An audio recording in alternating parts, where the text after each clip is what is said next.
Learning styles theory. It's very popular in education. It can be found everywhere. It's in professional development and staff trainings. It can even be found in parent and community-based trainings. Because of its ubiquity, one would think it must hold the key to improving students' learning. My name is Devin Ivey. I will be discussing learning styles theory with you. We will be looking at the hard evidence to determine if learning styles theory is something we should all rally behind or if it is just a myth. Learning styles theory builds on the assumption that all learners are sensory learners, meaning we use all of our senses, our ability to hear, our ability to see, our ability to smell, our ability to taste, and our ability to touch to take in new information and learn that information.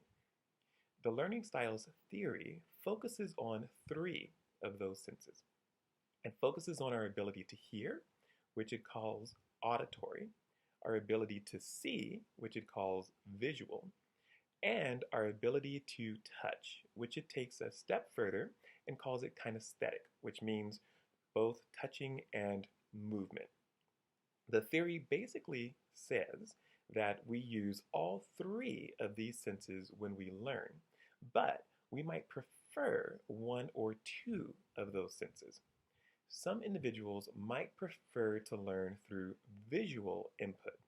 For those individuals, teachers would tailor instruction to use visual aids.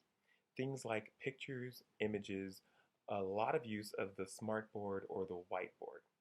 Some students might prefer kinesthetic learning, and for those students, teachers would tailor the instruction to have more movement in it. Rather than just explaining how to do an activity, the teacher would allow the student to do the activity, and the student would learn in that process. Students that are auditory learners would actually do better if the teacher were to provide verbal instructions and verbal information.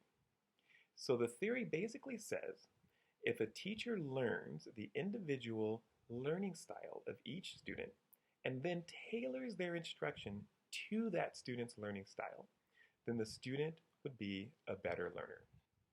Tailoring instruction to meet the individual learning styles of each student seems to make a lot of common sense. There is substantial literature that supports the idea of teaching to students' learning styles. In a report written by Jesse Singal in 2015, there were over 100 papers that talked about the benefits of learning styles theory in teaching. The challenge with those papers is that none of them provided any empirical evidence that teaching to students learning styles actually improves students' learning. The question is, does the theory hold up to empirical research? The answer is no. The research does, however, support the idea of teaching to all learning styles throughout the class time.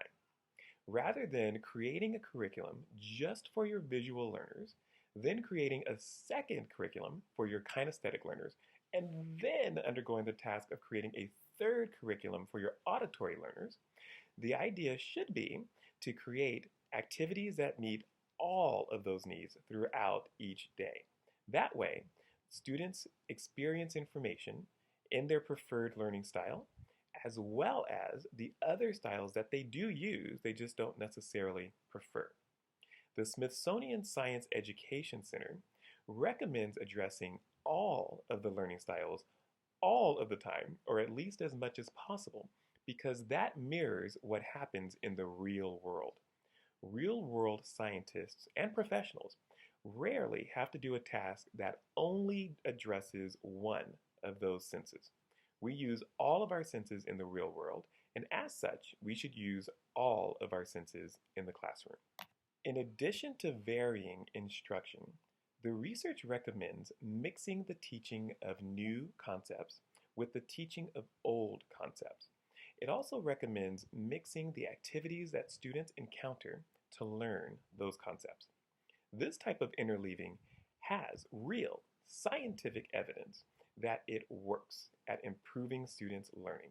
It even has scientific empirical evidence that it improves students' motor learning.